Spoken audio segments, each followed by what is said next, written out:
a este nuevo espacio que estamos inaugurando aquí dentro de lo que es Permacultura Rebelde. En este espacio vamos a estar entrevistando a diversos invitados y aquí tenemos el honor de tener un primer invitado, un hombre que lleva muchos años en este planeta, un hombre muy sabio, un hombre que yo personalmente admiro mucho y que es por eso también que lo elegimos como primer invitado, que es el don Jaime Blum. ¿Ya? Yo quiero partir preguntándole, bueno, contándole quizás a todos que lo entrevistamos a él porque, bueno, desde la permacultura y si queremos generar una cultura permanente, creemos que es de suma importancia eh, aprender de nuestros ancestros, aprender de la gente mayor, las culturas que han permanecido más tiempo en este planeta, son culturas que valoran mucho a sus ancestros, como puede ser la cultura japonesa, como puede ser la cultura china, así como también las culturas de los pueblos originarios de este lado del planeta. Y es por eso que, bueno, me gustaría partir preguntándole a Jaime, o pidiéndole a Jaime, que se presente él, desde lo que él sienta que sea importante mencionar. Bueno, en primer lugar, muchas gracias por la invitación. Gracias a ti. A participar de esta entrevista. Y con respecto a la pregunta, mira, la primera respuesta que me surgió naturalmente era que lo que yo podría aportar es muy poca cosa. Pero dentro de esa poquedad, bueno, con todo gusto, si a alguien le sirve, fantástico, y si no, que el resto se olvide de esto y no ha pasado nada. Ahora, en relación al fondo de la pregunta, ¿no es cierto?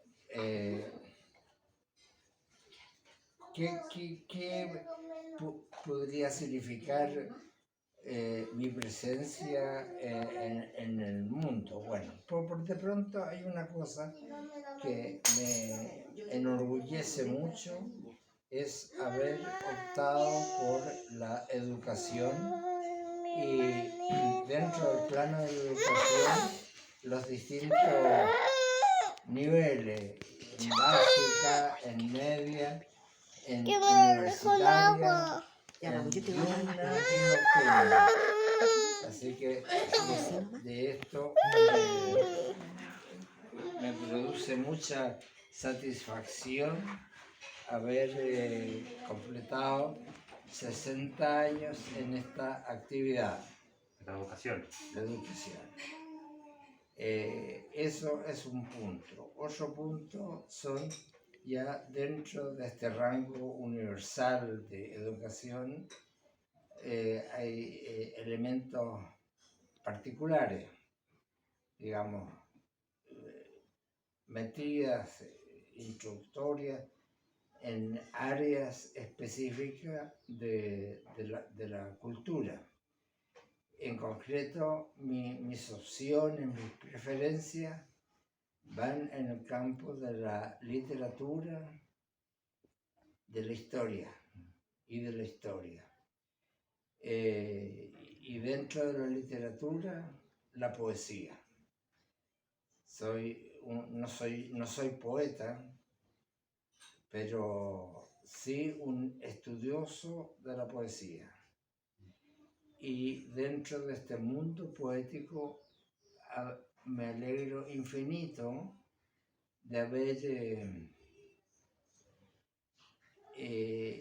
haberme interesado y trabajado en la poesía mapuche y especialmente en la poesía escrita por mujeres mapuche que ingresaron al mundo de la poesía tardíamente y casi son desconocidas, pero tienen un valor excepcional que me han enriquecido a mí muchísimo, no solamente desde el punto cultural, sino desde el punto de vista de la sensibilidad de la lírica chilena en la figura de sus poetas femeninos.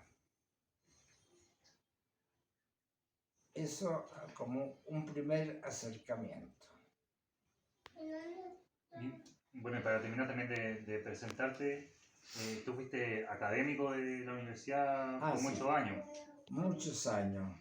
Desde el año 83 me desempeñé en la 1983 me desempeñé en la Universidad Católica en el Instituto de Estética y me tocó además participar en la fundación de algunas universidades, por ejemplo la Universidad de Cervantes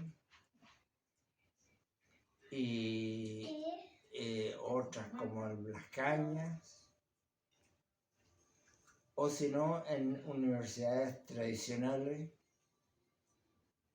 como la Católica, la Chile en cuanto a estudiante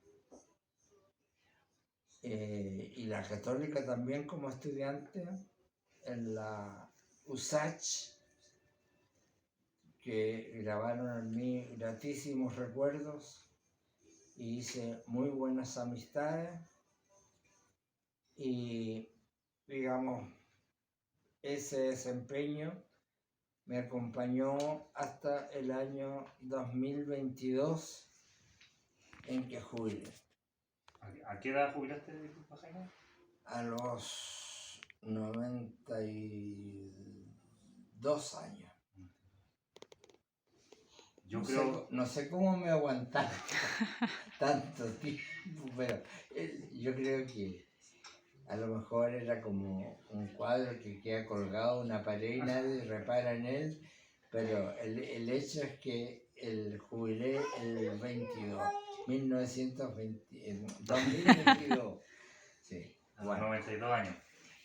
Yo creo que, bueno, poca gente trabaja hasta esa edad. Y yo al menos bueno, yo siempre me recuerdo que cuando estaba yo estudiando en la Universidad Católica, tuve unos compañeros de medicina que ellos tomaron uno de los cursos que tú hacías en ese momento, que entiendo que era de Don Quijote, que giraba en torno a la figura de Don Quijote el curso.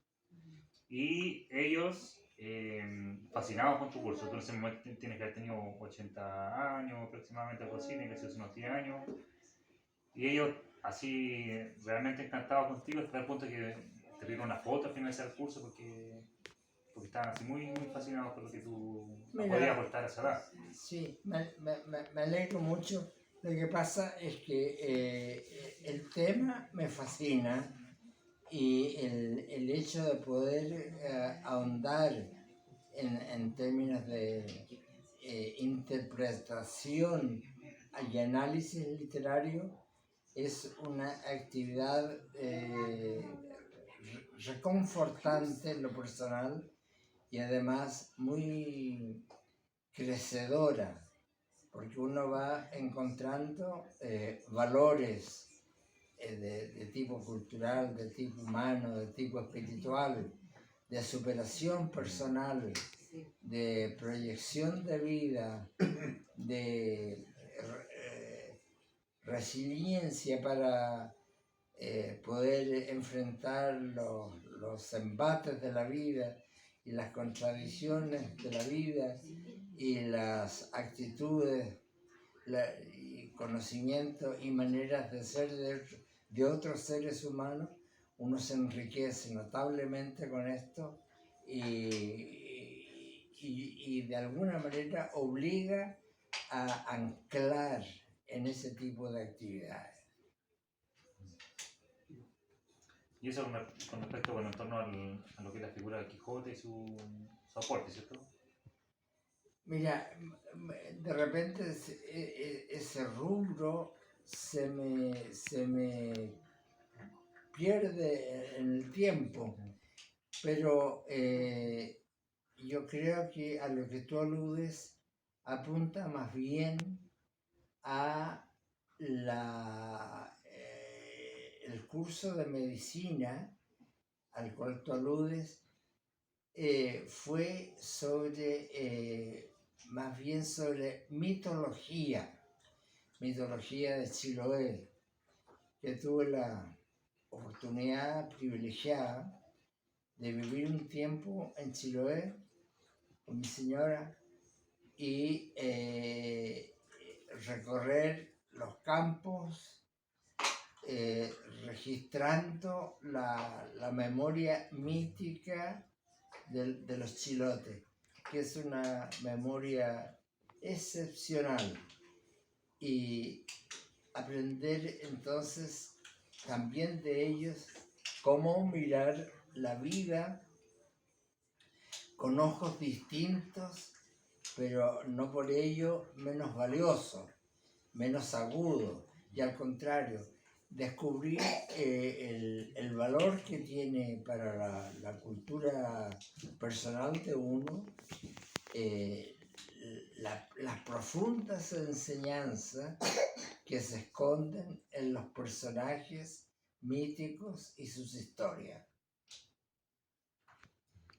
Oye, Jaime, me gustaría preguntarte en torno a toda tu experiencia en educación, ¿qué consejo tú le darías o qué motivación, qué palabras de motivación podrías darle a los educadores actuales? Yo no sé si tú sabes que el nivel o sea, la cantidad de educadores en Chile que deja la educación durante los primeros 5 años incluso de ejercer es bien alto. Como en este momento me falla la cifra, pero son niveles altísimos de educadores que desertan, dado el contexto complejo que estamos viviendo actualmente. Pero bueno, más allá de ese contexto, ¿qué palabras podrías dar tú de motivación, de reencantarse quizás con la educación a partir de tu experiencia? Mira, hay algo que me duele mucho, esto a lo que tú aludes, la deserción en el trabajo educativo.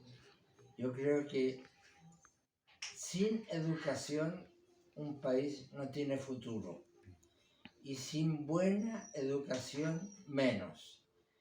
Y una de las cosas que yo agradezco en esta vida es haber podido estar tanto tiempo inmerso en la educación, porque es algo que refresca el alma en lo personal y al mismo tiempo le permite a uno incursionar en el interior de los jóvenes y de los niños, y descubrir también en ellos potencialidades que constituyen un desafío para el profesor, y comprometerlo con la formación de las nuevas generaciones y de entregarle valores que también se pierden en el inconsciente y en la lucha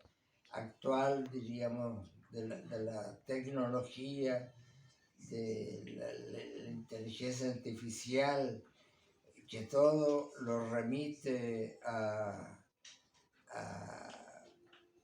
técnicas que de humanas a veces tienen poco. Una pequeña anécdota que se aplica, a mi juicio, a la educación. Yo me acuerdo que mi suegro, doctor Infante, don Roberto, me contó la historia de un famosísimo doctor español que tenía un éxito como sanador de enfermedades y que era idolatrado por sus clientes. Le preguntaron: mire, ¿a qué atribuye usted el éxito fantástico de su profesión como médico? cuál es el instrumento predilecto suyo que garantiza esa efectividad. Y el doctor con toda sencillez, mire, mi instrumento es una silla. ¿Cómo le dijeron? No es ningún aparato médico, no, una silla. ¿Y para qué la silla? Mire, para sentarme al lado de un enfermo y escucharlo. Esto opuesto a, digamos, ciertas prácticas médicas que todo el trabajo se dirige a consultar el resultado de exámenes, miles de exámenes. En cambio, con eso, la distancia entre médico y paciente se amplía y se produce una especie de vacío que no le hace bien al médico y menos al paciente. Bueno, en educación yo siento que hay algo similar. Uno puede saber mucho y ser pésimo profesor.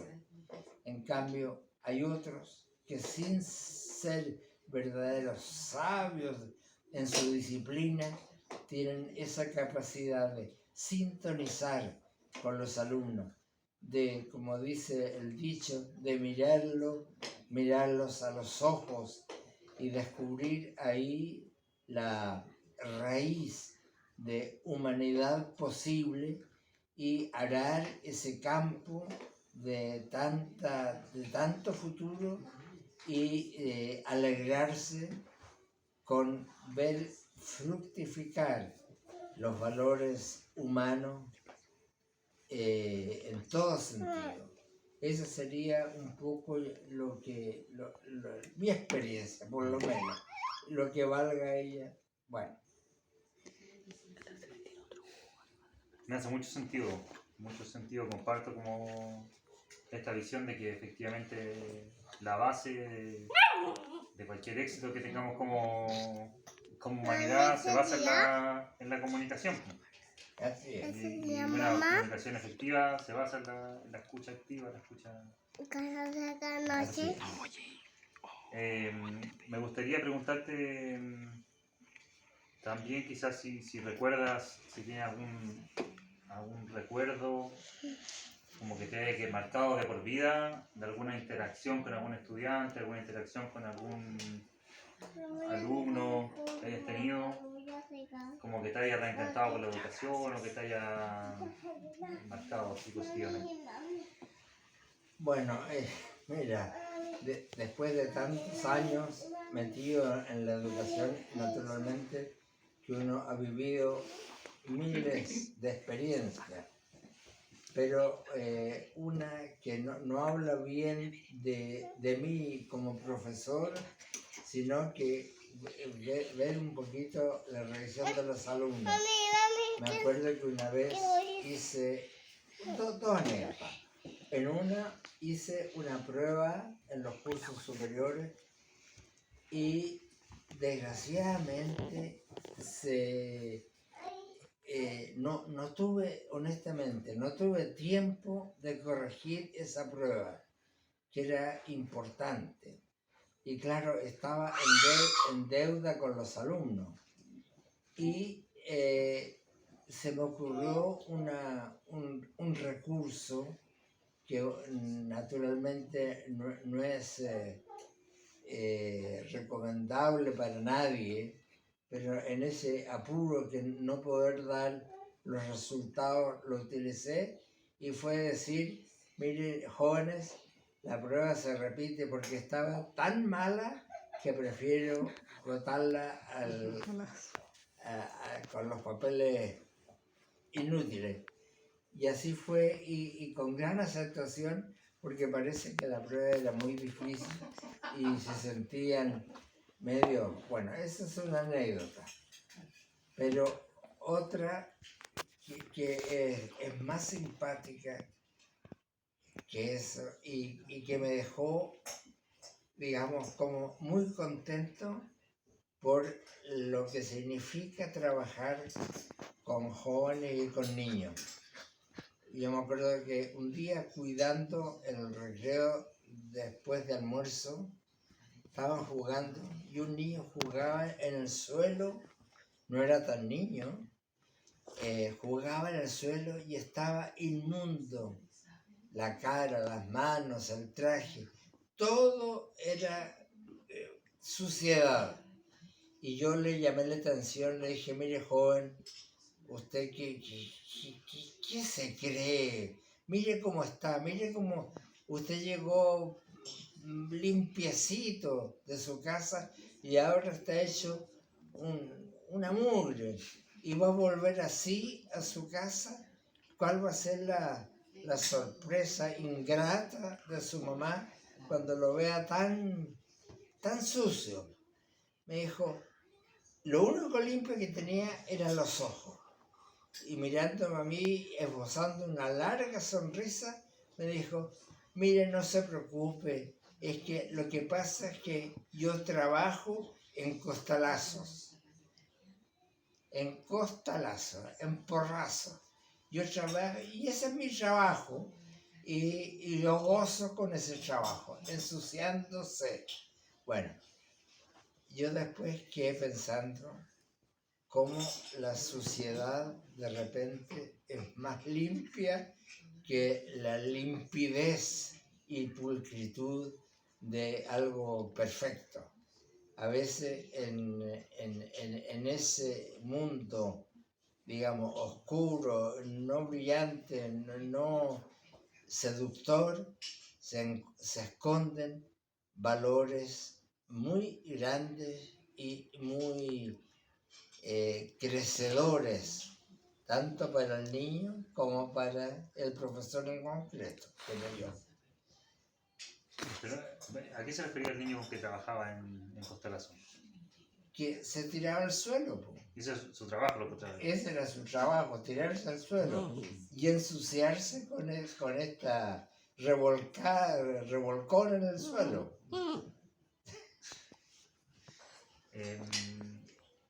Bueno, Jaime, para cerrar quizás el tema de la educación, al menos pasar a otro tema, me gustaría, bueno, quizás que cerraras tú con alguna frase o alguna palabra, así como directamente a los jóvenes educadores, de invitarlos a seguir en esto o a resignificarlo de alguna manera. Mira,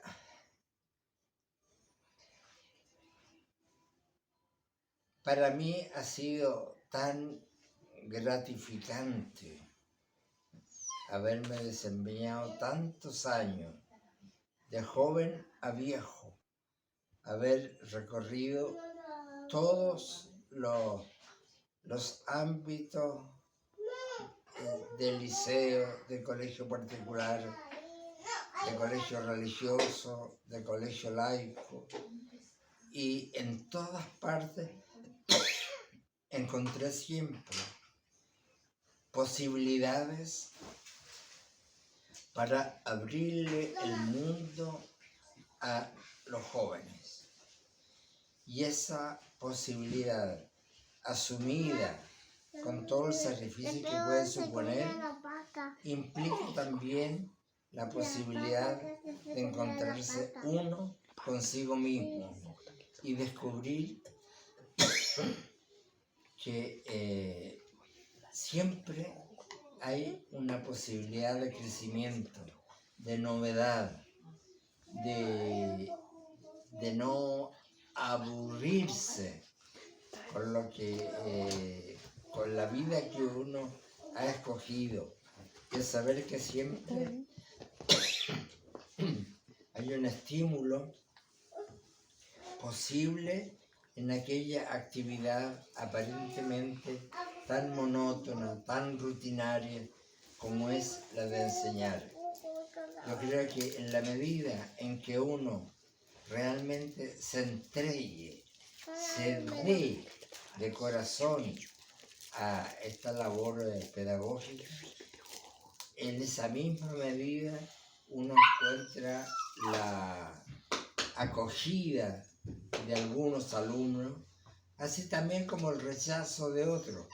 Pero eso mismo lo incita a uno a seguir adelante y tratar de superar los muros que pueda crear una cierta distancia o resistencia de los alumnos a lo que uno quiere entregarle.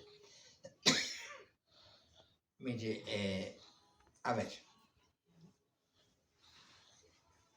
yo me acuerdo que cuando empecé mi carrera, yo quería realmente mostrar lo que enseñaba como algo nuevo. Esto me obligaba a preparar las clases a concha y incluso llegué a algo que puede parecer hoy una locura, que durante 8 años, los 8 primeros años, yo escribía cada clase y llegaba a hacer la clase con el escrito delante de los ojos para que no se me olvidara ningún detalle que hubiera sido pensado en función de la clase que tenía. Después,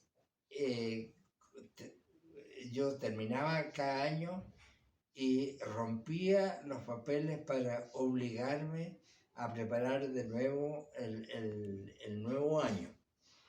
Eso es una locura, pero